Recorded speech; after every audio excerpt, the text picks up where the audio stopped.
las 37 prácticas de los bodhisattvas, hoy en la sesión número 2. Nos toca ver desde el verso 5 al verso 10. Entonces, en la última sesión, entre otras cosas, hablamos de la importancia de controlar, diseñar nuestro entorno, el lugar que habitamos, ¿no?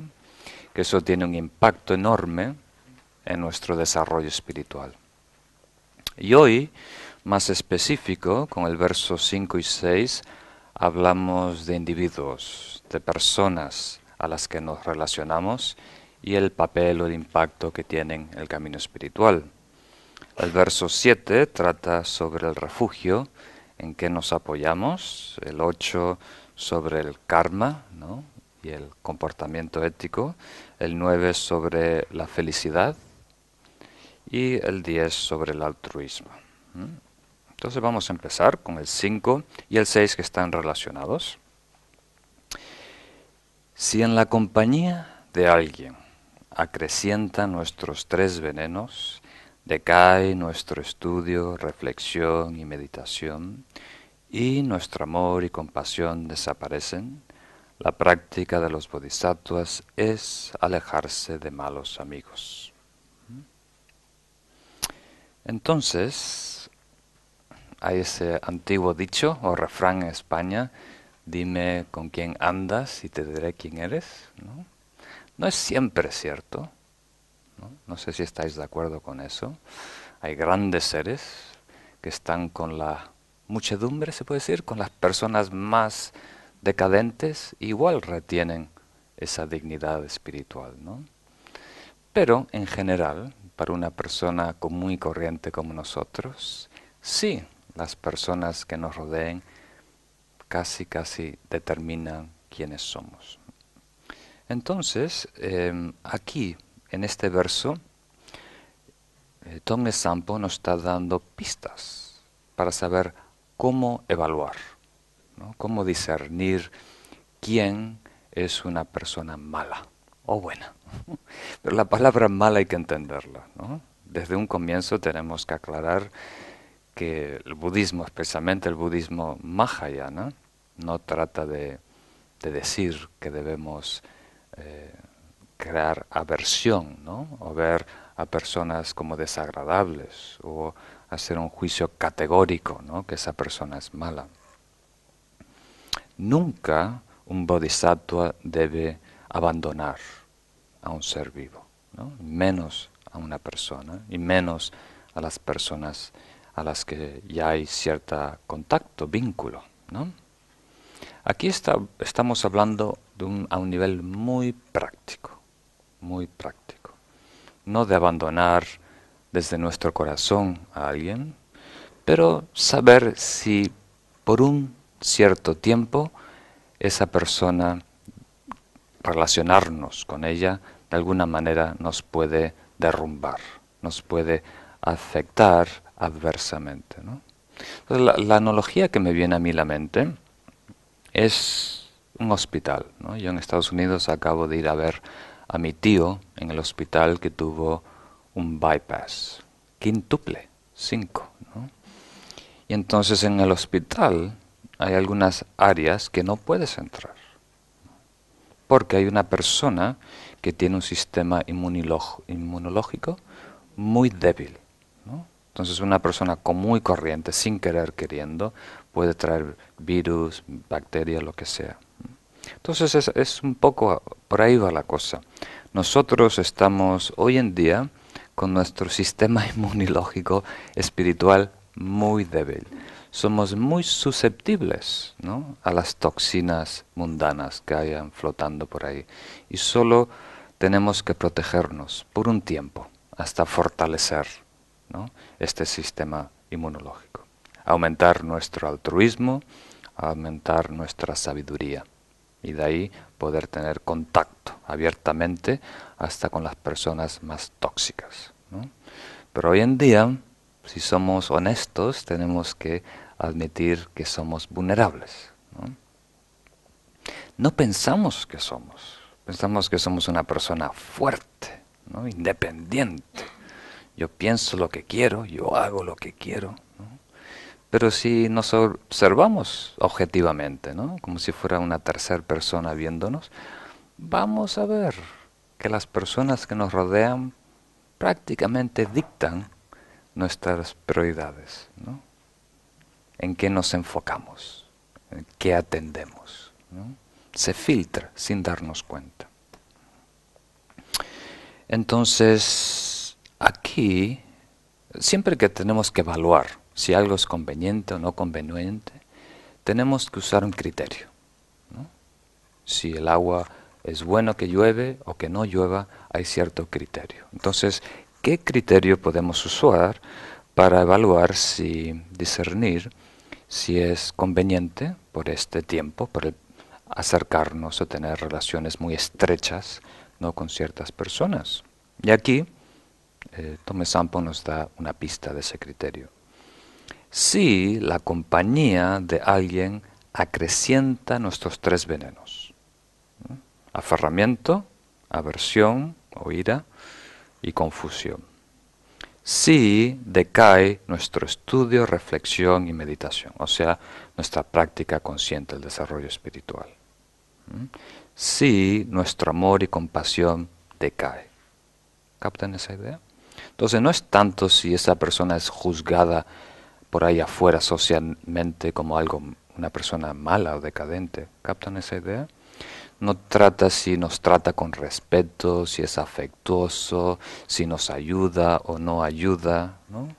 ¿Captan esa idea? No estamos hablando de una manera muy pragmática en el contexto espiritual. Si estando cerca de esa persona decae nuestro amor, compasión, decae nuestro enfoque espiritual, decae las virtudes, básicamente. ¿Captan esa idea? Entonces eso hay que ser muy honesto con nosotros mismos. Y lo que pide este verso es de ser un poco más selectivos, ¿no?, en las personas que nos asociamos. Como dijimos, a lo mejor menos personas, pero más calidad de personas, ¿no? Hoy en día no somos tan selectivos. O sea, las personas que nos rodean surge al azar por, ¿cómo se dice?, por contactos, ¿no?, y por relaciones familiares, relaciones de trabajo, encuentros, afinidades, ese tipo de cosas. Ahora nos indica Tome Sampo que si somos serios en el desarrollo espiritual, hay que usar un poco de criterio y discernir y ser un poco más exigentes. ¿Captan esa idea? Y el verso número 6, habla, yo diría, el opuesto, ¿no? Está hablando de una persona que en vez de eh, tener el impacto en nuestro camino espiritual de reducir la virtud, la sabiduría, la conducta, etcétera, tiene el efecto opuesto, ¿no? Si al confiar en alguien las faltas se disipan y las cualidades aumentan como una luna creciente, la práctica de los bodhisattvas es apreciar a ese maestro o maestra espiritual incluso más que a nuestro propio cuerpo. Entonces, si logramos, y hay cierta incertidumbre, si logramos conocer y entablar, desarrollar una relación con un maestro, una maestra espiritual, y vemos que funciona, no porque sea respetado, popular, pero realmente en nuestra vida está teniendo un impacto favorable y está aumentando nuestro conocimiento, nuestra disciplina, nuestras prioridades espirituales. Entonces, a esa persona que de alguna manera está teniendo este efecto tan positivo, hay que valorarla. Incluso, al extremo, Tome Sampo decir, más que nuestro propio cuerpo. Entonces aquí esto puede sonar muy extraño para nosotros. Yo creo cuando yo empecé a escuchar el Dharma, ¿no?, cuando tenía 18, 19 años, este tipo de mensaje o de enseñanza me sonaba muy extraño, ¿no?, muy ajeno a donde mi mente, mi conciencia estaba en ese entonces. Pero con el pasar de los años voy poquito a poquito valorando, viendo la importancia que tienen. Y en mi pequeña experiencia, ¿no? Viviendo en la India, Nepal por tantos años, todos los pequeños logros que yo he de alguna manera conquistado se deben 100% a los maestros y maestras que he conocido. Sin ellos yo solo no hubiera hecho nada. De eso lo tengo muy muy claro. Entonces, lo que queremos es el Dharma, que es la verdad y el camino a la verdad, ¿no? Eso es lo que nos interesa. Pero esa verdad y ese camino espiritual no se puede desasociar de la expresión o el mensajero de ese mensaje, ¿no? Si uno no respeta al mensajero, de alguna manera no valorar o apreciar el mensaje. Y yo lo veo. Personas que tienen interés genuino en el Dharma, el desarrollo espiritual, valoran el Dharma, valoran las enseñanzas y simultáneamente valoran y quieren y aprecian y respetan a los maestros. Siempre coincide en esa misma persona, que hay humildad, respeto e interés por el Dharma, por el camino espiritual, ¿no? Siempre viene de alguna manera todas esas cualidades juntos. La importancia de un maestro espiritual, ¿no? Es que nos va a decir algo que nosotros no podemos ver, ¿no? Retenemos en nuestra mente la idea de que lo podemos sacar, lo podemos descubrir de un libro, ¿no? Pero en el budismo se dice que no es una tradición de la letra muerta, ¿no? Esas escrituras tienen que estar animadas o presentadas por alguien que de alguna manera las encarna, ¿no? Transmitir la esencia de esas enseñanzas. Y eso es muy, muy importante reconocer. Entonces, lo hemos hablado en otra ocasión, lo interesante es que la verdad no está en nuestro radar. No es tanto que no la estamos practicando, enfatizando, o que no las vemos, o que no la... Simplemente ni existe, ni la contemplamos como una opción. Y con verdad aquí estamos hablando, no de una verdad absoluta, sino qué es eso que realmente necesitamos saber hoy, en dónde debemos poner nuestro interés, nuestra prioridad, ¿no? ¿Cuál es el remedio que coincide exactamente con nuestra dolencia kármica, ¿no?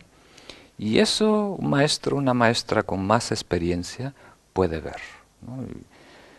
La única analogía pobre que se me ocurre es de esas carreras de coche que son tan famosas en España, en donde va un copiloto al lado del conductor, los rallies, ¿no? Entonces, he visto una vez que estaban todos con las máscaras, pero tenían una radio, el copiloto le va diciendo, viene una curva a la izquierda, 30 ángulos, ¿no? Viene una cuesta abajo, a la derecha ángulo 45, y le va diciendo al conductor lo que está más allá del horizonte, ¿no? Y eso es muy importante, valioso, porque el conductor no tiene que soltar el acelerador, ¿no? Puede ir a toda marcha con toda la confianza de ya tener, ¿no? Un panorama, una visión de lo que está detrás de esa curva. Eso es muy ventajoso, porque si el conductor no tiene al copiloto, tiene que ir muy lento, con mucho cuidado, ¿no? Y siempre peligro de caer, ¿no? Por el banco, ¿se dice? Barranco. En el banco también puede caer. Entonces, aquí igual, indirectamente o directamente, nos está señalando cómo evaluar, cómo saber, discernir, qué criterio usar para saber si alguien es un maestro o una maestra buena para nosotros, ¿no? Entonces, tiene que ser algo otra vez muy práctico. Si nos ayuda a disipar las faltas, si aumentan las cualidades, entonces eso es un maestro útil para nosotros, ¿no? Y esto hay que usar cierto criterio. Hay un Kempo en la India que yo quiero mucho, uno de de mis mentores, que me ha ayudado enormemente. Entonces, antes de marchar de la India, yo le dije, bueno, me voy a preparar porque en unos años quiero recibir esta enseñanza puntual de ti, ¿no? Me gustaría vernos en unos años y que me des esta enseñanza.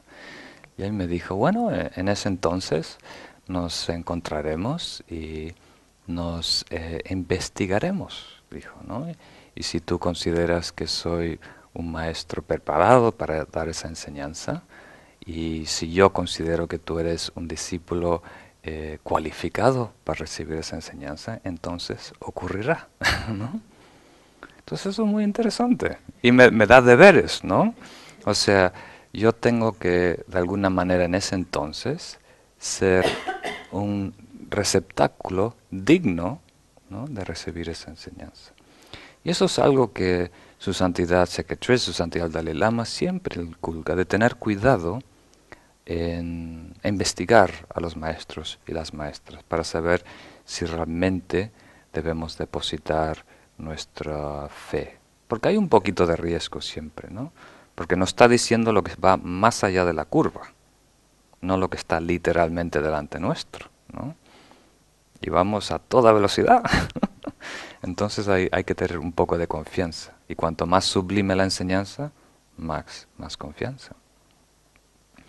Entonces, el Geshe Sonam Gyaltsen, o Sonam Rinchen de Dharamsala dice que el mejor de los maestros es similar a un pavo real, que de lejos parece muy ordinario, ¿no?, pero de cerca se ve su esplendor, ¿no?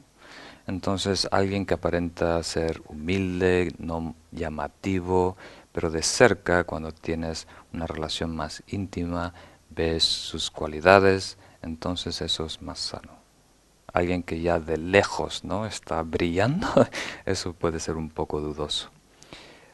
Cada nivel de enseñanzas tiene una diferente cualificación para el maestro y para el discípulo, pero en términos generales, por lo menos debe haber tres cualificaciones, ¿no?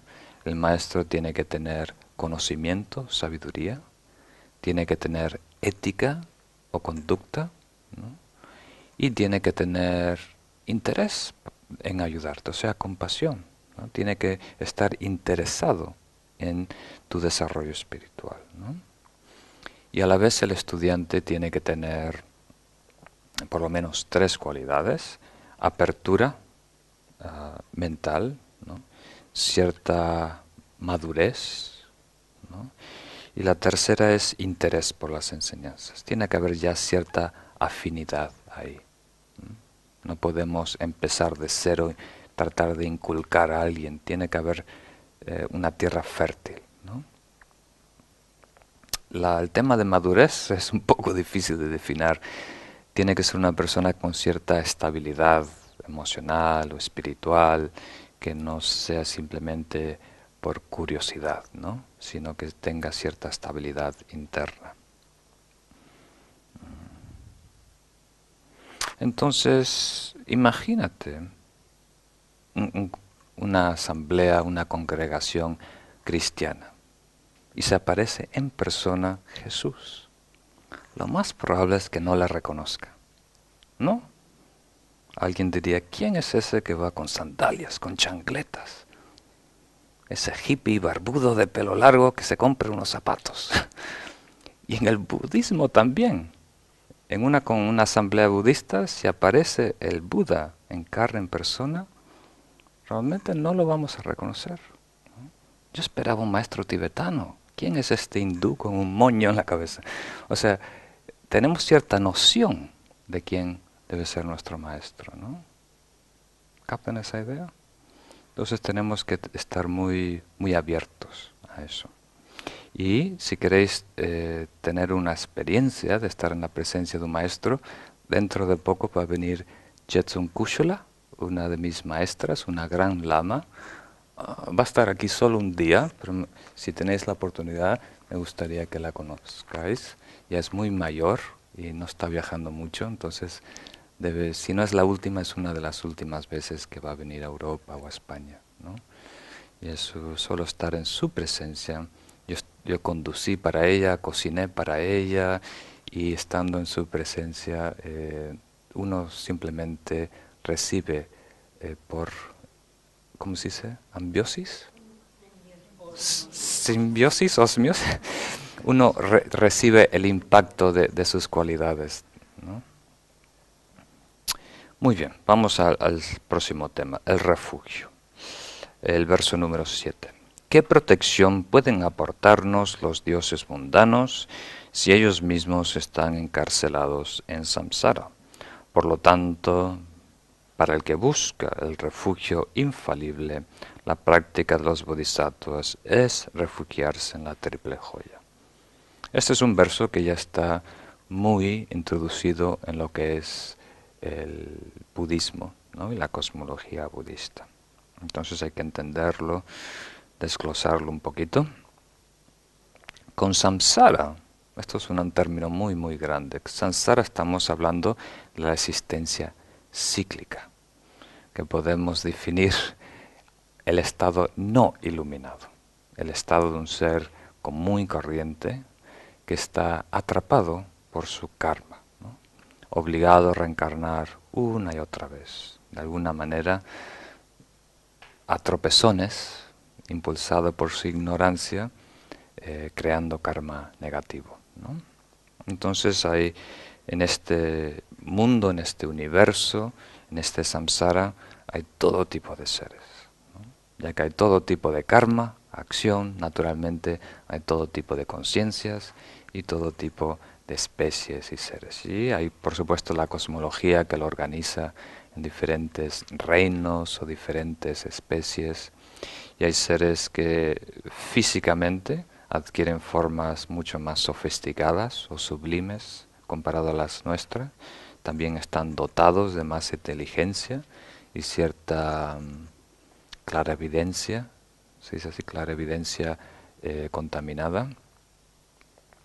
Pero depender de esos seres, ¿no?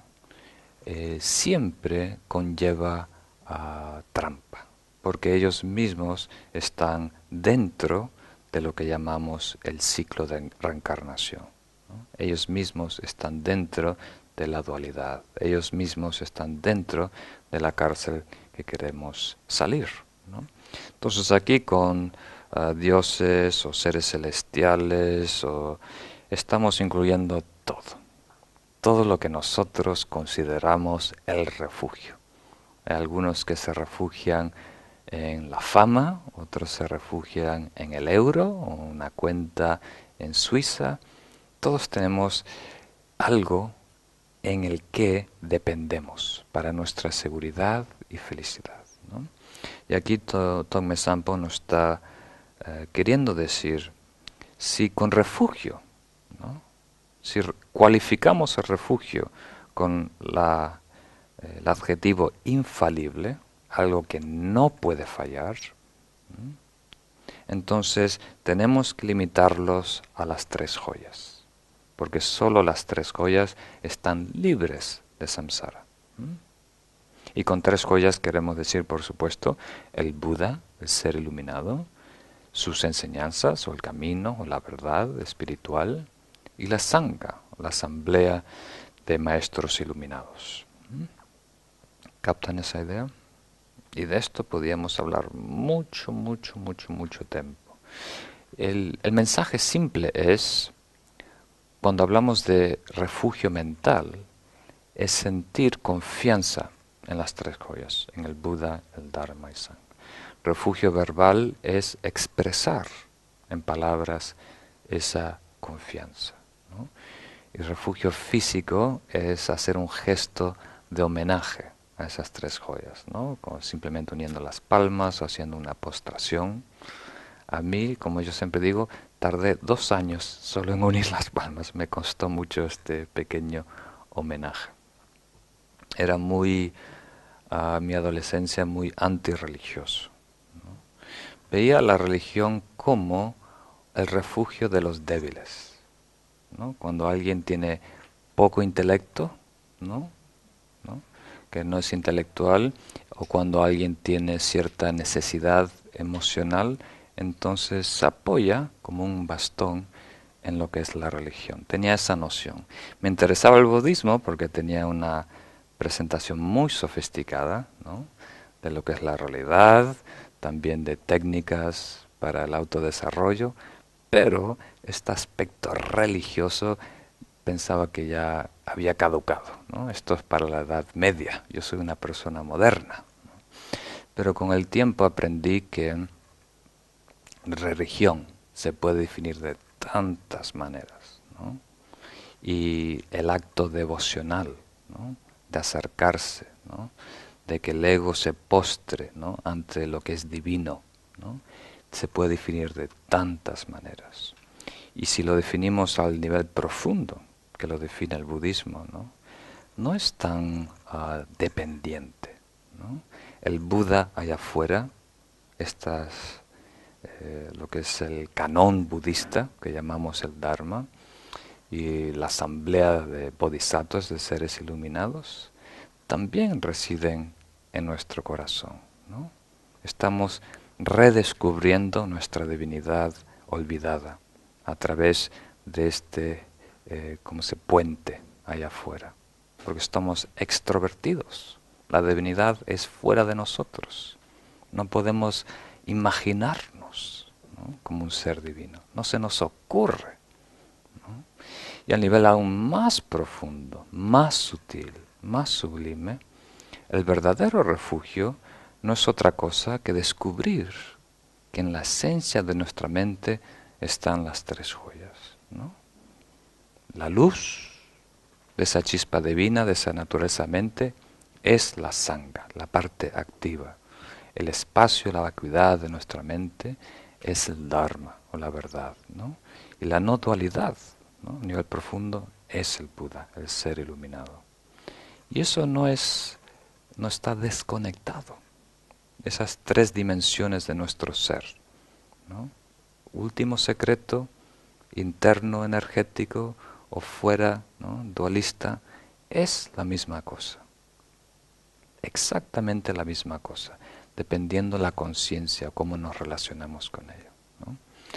Entonces empezamos a encontrar esa divinidad interna, experimentarla, vivirla, encarnarla, reconocerla, tomando refugio, que simplemente es cuando la parte más mundana de nosotros se postra, ¿no?, ante lo que es divino, ¿no?, y busca apoyarse en lo que es divino. Refugio quiere decir a qué acudimos cuando hay confusión, ¿no?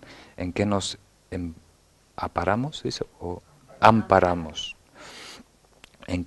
¿Cuál es nuestro sostén? ¿No? Esa es la clave. A lo mejor hoy no lo necesitamos, está todo claro, pero aquí estamos tomando un paso preventivo. Si viene la tormenta en nuestra vida, si caemos en depresión o hay algo trágico que de alguna manera pone todo patas para arriba, ¿no? Entonces, ¿cómo aclarar? ¿Cómo distinguir cuál es el camino entre esas nubes, en ese terremoto, en ese huracán, ¿no? Entonces es tener al alcance este faro, que es el Buda Dharma Sangha, para que ilumine el camino.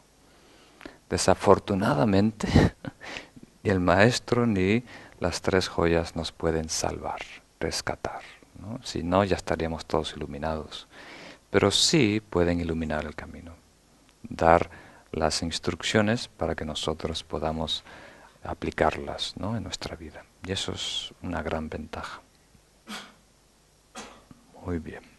Entonces continuamos con el próximo verso, número 8. El sabio ha proclamado que el fruto de acciones negativas es el sufrimiento intolerable de los reinos inferiores. Por lo tanto, aunque nos cueste la vida, la práctica de los bodhisattvas es no crear nunca karma negativo. No crear nunca es un doble negativo, ¿no? Bueno, se entiende. Entonces aquí dos mensajes. El primero es que el karma siempre funciona. Es una ley natural, como la gravedad.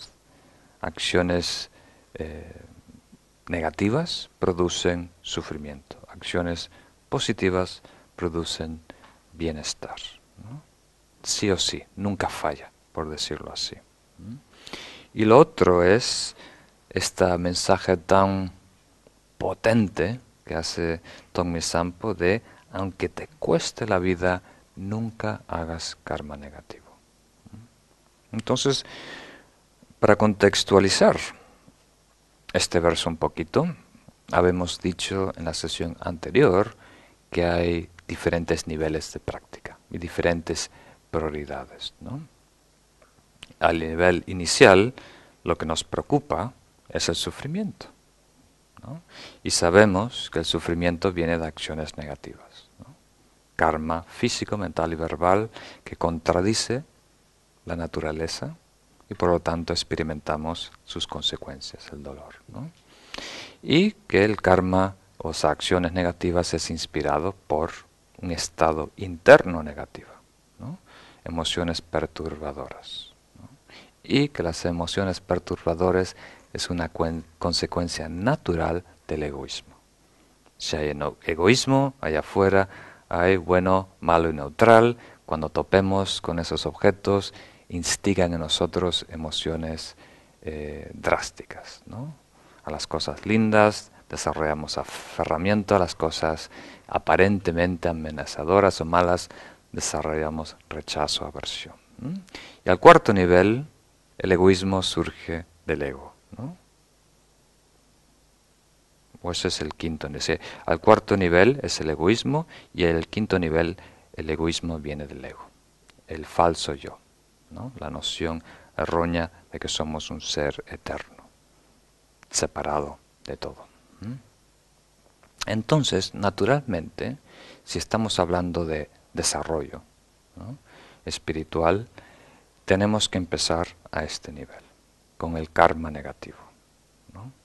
Eso quiere decir desarrollar conducta ética.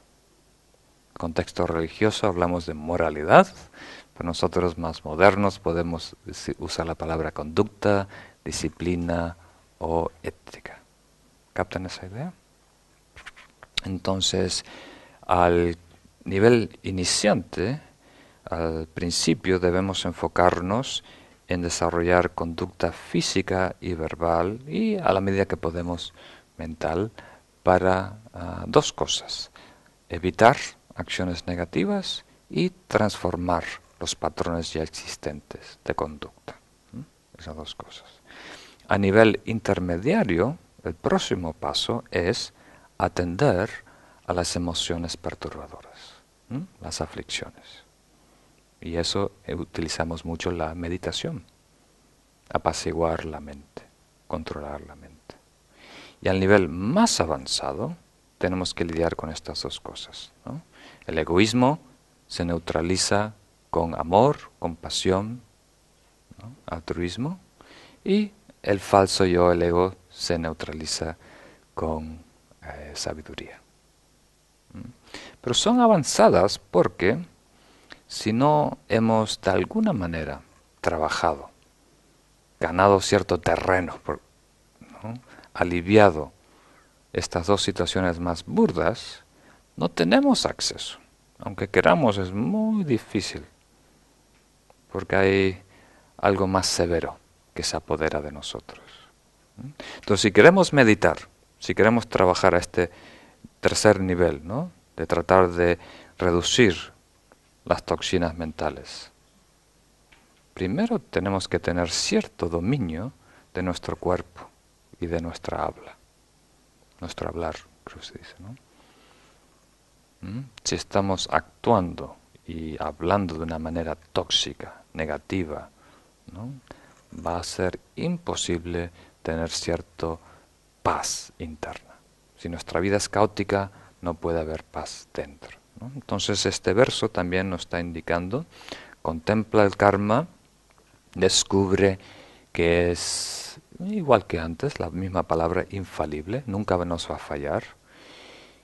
Entonces, si tenemos esa certeza de que una acción negativa necesariamente va a producir un efecto negativo, entonces no la hagas, no la hagas.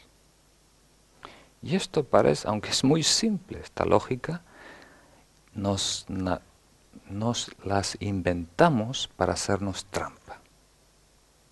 Constantemente lo noto en mí y lo noto en otras personas. Hay personas que me dicen, yo no hablo de otras personas, ¿no? Yo no me gusta hablar de otras personas, pero en este caso vi que era necesario aclarar esto y esto para prevenir esto y esto, ¿no? Yo nunca critico a nadie, pero en este caso le tuve que decir esto porque si no iba a ir por ahí. Entonces siempre ponemos ese pero. Excusamos nuestra excusa. Y somos los mejores abogados. Se nos ocurre la idea más creativa, la perfecta excusa, completamente válida, ¿no? Y algunas personas son mejores que otras en ese tipo de desarrollo, pero de alguna manera todos somos muy habilidosos cuando nos conviene. Entonces, lo que señala este verso es tener cuidado de no hacernos esta trampa en el solitario, que nos hace tanto daño. Porque aquí no está diciendo nada nuevo, por un lado. Esto nos enseñó nuestra abuelita. Aquí nos está diciendo, sé fiel a tus principios. No cedas tus principios. Todo el mundo se porta bien cuando el día está soleado y cuando estás alrededor de personas sanas y no hay nada que te presione.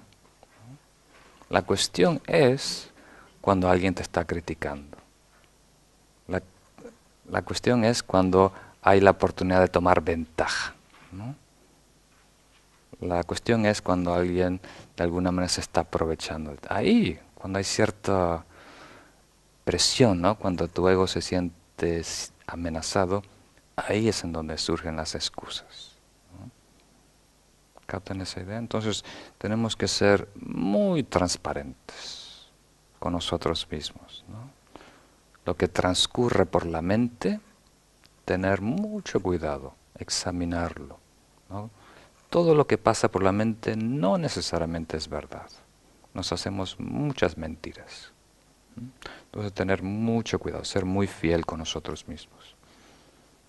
¿Tiene sentido? Porque tenemos que tener la certeza de que todo lo negativo que pasa en nuestra vida tiene su historia, viene del pasado, ¿no? Tenemos que asumir responsabilidad por todo lo que pasa en nuestra vida, no culpar tanto allá afuera, hay 3 dedos apuntando hacia nosotros somos el responsable principal, ¿no? Y con esa certeza, y lo vemos en el ejemplo de los grandes yogis, maestros, seres iluminados, hasta cuando hay mucho peligro, ellos no ceden, no actúan mal. ¿Captan esa idea? Porque saben que eso solo puede llevarnos a una situación negativa. ¿Captan esa idea? También con esto no estamos diciendo que tenemos que adoptar una moralidad rígida, que nos acomode a el contexto, la situación y lo que exige y necesitan las personas. No está diciendo eso, ¿no? O sea, si alguien está a punto de perder la vida, es permisible mentir, porque realmente no estás mintiendo, estás salvando una vida. Entonces hay un orden de preceptos o de votos o de conducta, hay algunos que son más importantes que otros. Pero eso tampoco es noticia, eso ya lo sabemos. Aquí lo que está en juego es otra vez el autoengaño, ¿no? La autoestafa, el autosabotaje. Y ese es el peligro principal de todo practicante espiritual, ¿no? Entonces tenemos que tener mucho cuidado cuando excusamos nuestra conducta, ¿no? ¿Vale? Y ahora vamos al próximo, que es muy importante, el número 9. Como una gota de rocío en la punta de una hoja, El placer de los tres mundos está sujeto a desaparecer en un instante.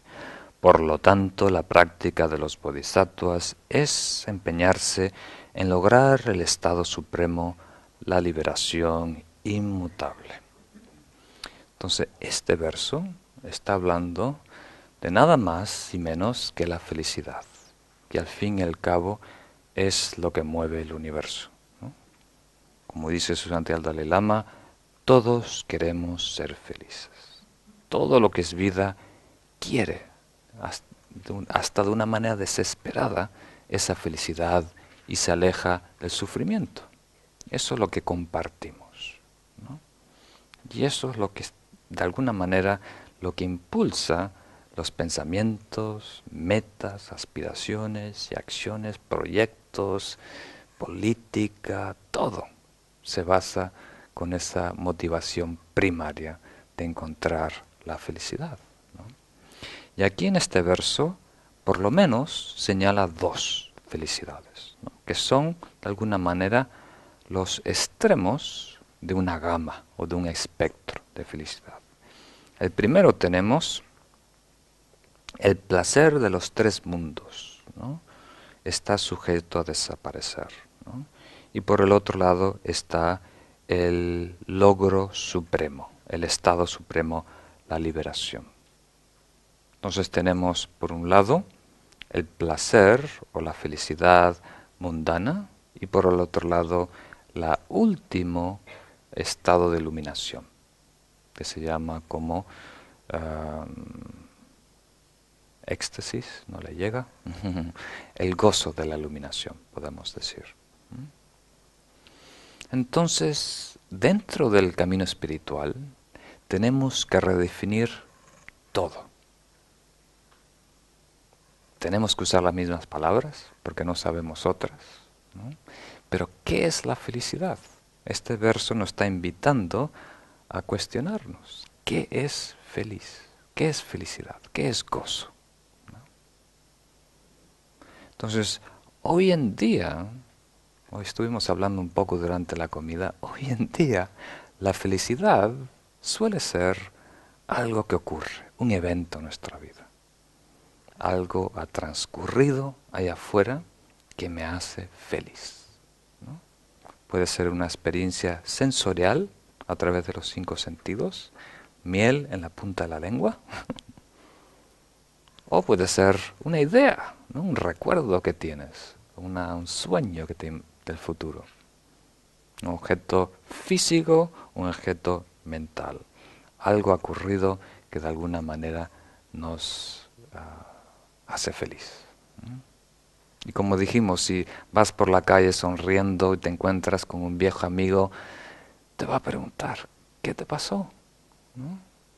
Y si tú le dices, nada, estoy feliz, se va a enfadar contigo. ¿Cómo que no te enfadas nada? Tiene que haberte pasado algo, ¿no? Si no, quiere decir que yo soy miserable, ¿no? Entonces, si nos observamos, estamos esperando que algo pase que nos permita ser feliz. Entonces yo trato de explicarlo con ese viejo dicho, ¿no? Que rico no es el que más tiene, sino el que menos necesita, ¿no? Feliz no es el que más disfruta, sino el que menos necesita disfrutar. El que ya está completo, lleno, satisfecho, contento. A lo mejor esa es la felicidad espiritual. No sé si habéis visto alguna vez un bebé descansando en la panza de su padre o su madre, ¿no? Está sonriente, feliz, algunas veces a carcajadas. Y después pasan unos años, tiene 4, 5, 6 años, y no puede estar ni unos segundos sin que pase algo. Estoy aburrido, ¿a dónde vamos? Cómprame esto, agárrame esto, ¿no? Se aburren instantáneamente. ¿Y qué pasó en esos años para que haya ese cambio? Entonces, esa sensación que tenemos de aburrimiento, de agobio, ¿no? Es un síntoma de un desencuentro, podemos decir, me faltan mejores palabras, espiritual. Estamos desconectados de esa esencia divina que es un gozo absoluto. Pero intuimos esa presencia a un nivel muy sutil y queremos, ansiamos a regresar a ese estado de un gozo perfecto, absoluto, ¿no? Pero lo hacemos a través de lo que tenemos cerca, recursos materiales, sensaciones, ¿no? Y siempre nos dejan un poco insatisfechos, ¿no? Con más sed. ¿Captan esa idea? Entonces la felicidad tenemos claro, ¿no? Es obvio que no puede venir de afuera. Porque si ese objeto tiene el poder de hacer feliz, tendría que hacer feliz a todos. Si a uno le encantan las fresas, entonces, o los calamares. Yo cuando era adolescente iba de veraneo a Galicia a visitar a mis abuelos. Me gustaban mucho los calamares fritos, ¿no? Que se pescaban ahí en la ría, ¿no? Y una vez fui a pescar con red con uno de mis primos y cogimos, no sé, 2 o 3 kilos de calamares y mi tía, su abuela, los frió. Ahí hicimos unos bocadillos exagerados, ¿no? Exagerados, era más calamar que pan. Y con mucha ansia comí el bocadillo, pero quedé totalmente empachado, asqueado, que no podía ni oler ni calamares por varios años, ¿no? Entonces, algo que realmente quieres, si insistes en comerlo, va a llegar a un punto que te da asco, ¿no? Imagínate el amante que más deseas, ¿no? Si finalmente logras seducirle, ¿no? Y te convence para atarte a los postes de la cama, esto después lo editas, va a llegar un punto, que no te va a gustar, ¿no? Hasta puede ser el acto más violento que pueda haber, ¿no? ¿Captan la idea? Entonces, hoy en día, estas pequeñas distracciones le llamamos felicidad, porque nos hacen por un instante olvidar el agobio de no estar iluminado. Y las perseguimos. Nos hacemos dependientes, hasta adictos algunas veces, en un poquito de miel en la lengua. Entonces eso es una gran tragedia. Y este verso nos invita a explorar una fuente más genuina de felicidad, que no nos desfrauda. ¿Captan esa idea? De no conformarnos simplemente con existir, sobrevivir, ¿no? De querer regresar a esta totalidad que es el verdadero ser, la budeidad, la iluminación, ¿no? No conformarse. Entonces, una manera, siempre estoy tratando de hablar de criterios, ¿no? Para evaluar. Una manera de evaluar, ¿no? Si una felicidad es mundana o espiritual, tiene mucho que ver con el tiempo. Cuando es algo de corto plazo, de gratificación inmediata, eso es mundano. Cuando es algo a largo plazo, que nos da, nos hace autosostenibles, ¿no? Independientes, nos libera en vez de nos hace dependientes, eso es una fuente de felicidad genuina. Entonces la felicidad espiritual es más un estado de paz, de estar completo, lleno, satisfecho. ¿Captan esa idea? A ver qué más se podría decir de esto. Yo creo que eso es el punto más importante que quería mencionar sobre la felicidad. El próximo es un tema muy importante, que es el altruismo. Si nuestras madres, que nos han amado desde tiempos sin principio, están sufriendo, ¿qué sentido tiene nuestra felicidad? La práctica de los bodhisattvas es generar bodhicitta para liberar a un sinfín de seres. Entonces, no sé si os habéis dado cuenta, los que habéis tomado otros cursos, pero lo que hemos cubierto hasta ahora es el material o el aspecto, las palabras son diferentes, pero el contenido es lo que hemos visto en el camino del sabio, en separarse los cuatro apegos, o meditación paso a paso, o el arte de la meditación. O sea, el propósito inicial, ¿no?, es reducir las acciones negativas, ¿no?, valorar lo que es una encarnación espiritual, descubrir que todo se está cambiando, desapareciendo, valorar la oportunidad espiritual que tenemos, apreciar la ley del karma, ¿no?, que nos ayuda a desarrollar esa conducta. Y luego la felicidad, que de alguna manera es el vehículo, conocer la felicidad espiritual es el vehículo que nos lleva a la renuncia, ¿no?, a soltar ya objetivos mundanos, ¿no?, metas o propósitos mundanos. Entonces, cuando hemos aclarado eso, ¿no?, ahora viene el altruismo. Ahora lo importante es desarrollar altruismo. Y la perfección del altruismo es bodhicitta, pero para llegar ahí hay toda una gama, ¿no? Hay toda una serie de prácticas que debemos desarrollar gradualmente. Tenemos que empezar desarrollando empatía. De la empatía va a surgir la posibilidad de desarrollar amor, que es el deseo de que otros seres sean felices y tengan los recursos para esa felicidad. Pero para desarrollar empatía es muy importante el verso anterior. Si no reconocemos nuestra miseria, nuestro sufrimiento, no vamos a poder conectarnos y tener empatía por las vidas y el sufrimiento de otros, ¿no? Por eso el budismo siempre hace hincapié de primero, antes de tratar de sanar nada, tienes que diagnosticar el problema, tienes que saber cuál es tu malestar, ¿no? No tratar de taparlo, esconderlo, ¿no? Ser muy honesto, transparente y descubrir cuál es nuestro malestar, nuestro sufrimiento, nuestras limitaciones, porque eso nos va a ayudar a poder eh, reconocerlo en otros. Y eso nos conecta, desarrolla empatía, cercanía, ¿no? Y de ahí surge un amor muy puro.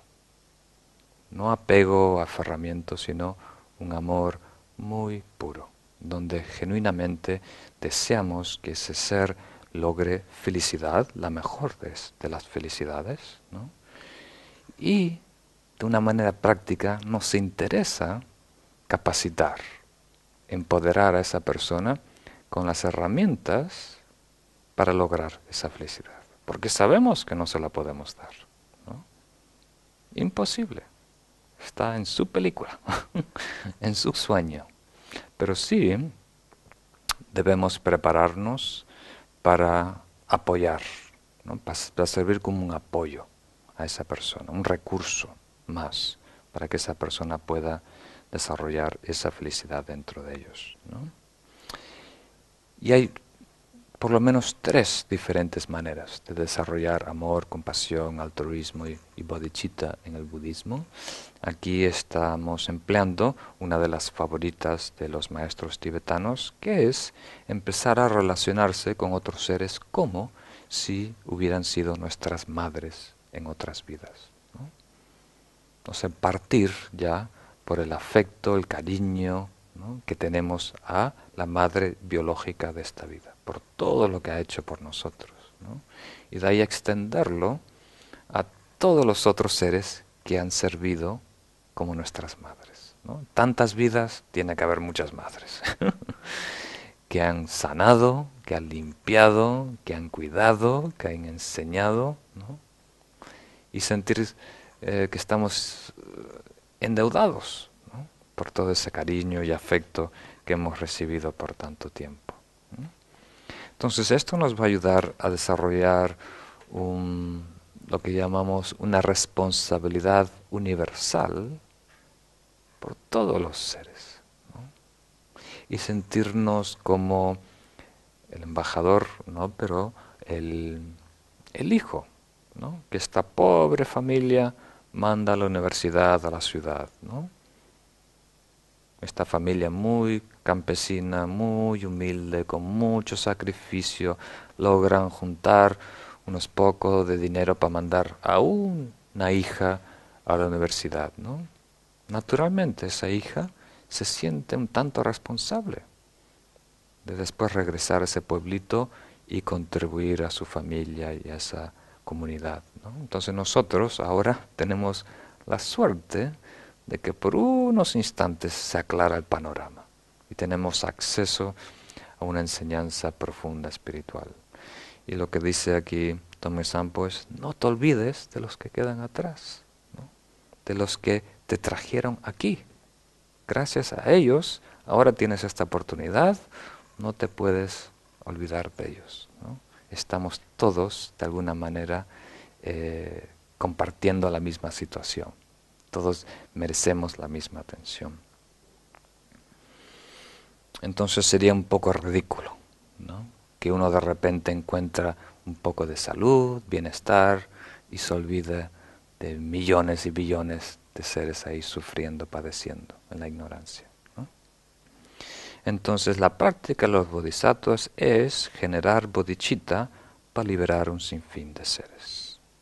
Con bodhicitta, esto lo explicamos en muchos contextos, lo introducimos la sesión anterior. Chitta quiere decir corazón o mente y bodhi iluminado, ¿no? Entonces una mente iluminada. Y nos acordamos que hay dos. La mente iluminada es el estado de un Buda, cuando está completamente integrado con la verdad, con la realidad, el estado absoluto del ser, ¿no? Esa es la bodhicitta absoluta que llamamos, última. Pero cuando eso se plasma a un nivel relativo, ¿no? Un contexto, a nivel convencional, cuando hay un yo y un tú, la pregunta es, ¿cómo se expresa? Porque se tiene que expresar. ¿Cómo se expresa esa mente iluminada, ¿no? Cuando hay una situación relativa? Ese le llamamos el bodhicitta relativo. Y es una aspiración altruista, la más pura, ¿no? De dedicarse eternamente a la iluminación de todos los seres. Es cuando el amor se combina con la sabiduría. Descubrimos que la mejor manera de ayudar a otros es cuando uno esté perfectamente capacitado. Entonces la Buddhidad nos ayuda a ser un recurso para otros, ¿no? Entonces uno desea prepararse, formarse, iluminarse para que el mundo tenga más luz, para que otros puedan acudir a uno para recibir un guía en el camino. Entonces eso en el budismo Mahayana definimos como el amor o la compasión o el altruismo más sublime, porque está informado por la sabiduría trascendental. Bien, creo que tenemos unos minutos ahora para meditar. En la sesión anterior el enfoque fue interiorizarnos, ¿no? Ese es el primer paso. Si podemos ser muy amplios, genéricos con la meditación, el primer paso es ir de este aspecto extrovertido, sensorial, a un aspecto introvertido, interno, ¿no? Entonces descendimos al cuerpo y atendimos lo que es el tacto o la sensación del cuerpo respirando. Entonces hoy vamos a empezar ahí y luego continuar enfocándonos en la respiración en la punta de la nariz. Como siempre empezamos respirando profundo y lento para soltar toda la tensión acumulada en esta semana.